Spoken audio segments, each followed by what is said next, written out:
say a few words about Sunday school this morning. It's not going to be long. Due to the condition of the virus, we are going right through and tell you some major problems to look for. This morning, our Sunday school will have 3 divisions. The first division is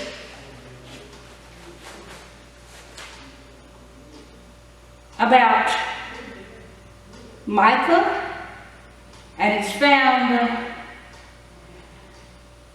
Micah chapter 3, 1 through 3 verses, and then 9 through 12. Then you have 6 chapter 6 through 8. But now the problem is that we want to watch certain words, and certain words we must keep close to us in order to try to be better leaders. The title of the lesson this morning is An Argument Against Corruption. Again, it's an argument against corruption. Now, this is the word here. All right? That's a big, pretty word. But the word means something that's not so nice. An argument against corruption was formed back there in the Old Testament when Joshua and Micah and some more God's prophets were trying to move to Israel and get the capital city anchored at Israel.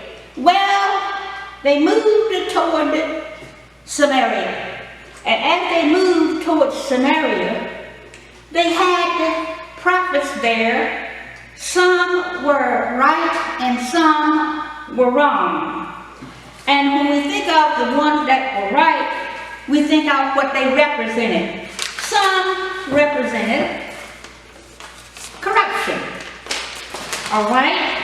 Now, the first part here of corruption in Micah, it tells us about how corrupted leaders think about people and how they treat them and what they respect of them. It's kind of ugly.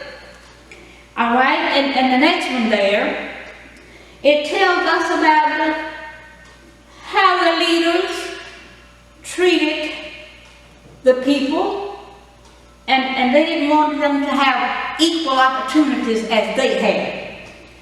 And the next one, it's corruption, and this corruption, it's how you see yourself when you find a lot of selfish people and just think that they are right all the time.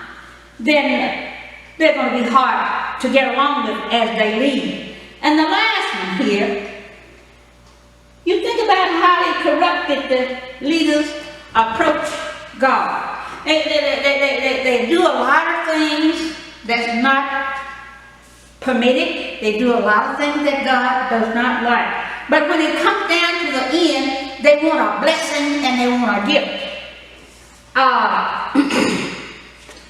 We are looking at the word corruption, and we think about what corruption means. Corruption means an act or a move or a process that is immorally bad. It's really bad character. And it's evil and it's wicked. Now, when you are moving, and moving it well like God wants you to move, you don't get into these bad tracks. And when these people moved, they had to move with some mean, evil people. The Assyrians, you know, the Assyrians are tough people. And as they moved to Samaria, they had the Assyrians to front some. The Assyrians caused a corruption on a nice movement. And when they caused that corruption, that caused Samaria. Some say to have a fall, some say to become unsuccessful, and others say they just plain corrupted that place and caused Samaritan to be somebody that's trying to do right for God. Somebody that has been kicked around. Somebody that did the best that they could do and still they were not appreciated. So we want to watch out for the word corruption. The word corruption comes in a bad way because God wonders why we are so hypocritical. We are so hypocritical with His work and His word. But listen now, at the end, they do all of these things, size you up, selfishness and all of that. But when the time rolls around, they would like to know what God has to offer them for a blessing. If you want to be really blessed, I can't go through all that right now. You have to watch how you live through your corruption. All right, let's look at a word or two here in our lesson here. It tells us and explains to us exactly how the argument occurred. Verse 1 in Micah 3, 1 through 3 says, "And I said, Hear, I pray ye, O heads of Jacob, ye princes of the house of Israel, is it not for you to know the judgment?" And then 2 said, "Who," listen class, listen close, "who hates the good?" Now this is what a corrupted person does. He hates the good, and he loves the evil. "Who plucks off his skin from off them." Now, it doesn't really mean, the comparison doesn't really mean that they're plucking their real skin off. It's a comparison that they are snatching and throwing and pulling like you would if you were snatching off some skin off of some pork you bought and didn't want it, or snatching the skin off of a chicken. And they were just snatching in their minds. Here's what happened. "Who also eat the flesh of people." You ever see anybody get so angry until they say, "What?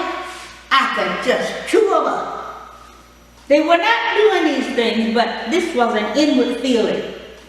And they flayed their skin. They just scratched themselves. Now, don't you know, it is not a good thing to be wound up with corruption and have that attitude and to be a leader for the Lord. So God kind of questioned them when they got to the end there, the last one. He said, "Wherewith shall I come before the Lord and bow myself before the high God? Shall I come before him with burnt offerings and with calves?" And these young calves that have not been tainted or bothered by anyone, a year old. Now, here are some people here that the argument comes when they say, "You're doing all of these mean, hateful, evil, selfish things toward the Israelites, toward Samaria. Now, when I come, what shall I do? Should I do the same thing?"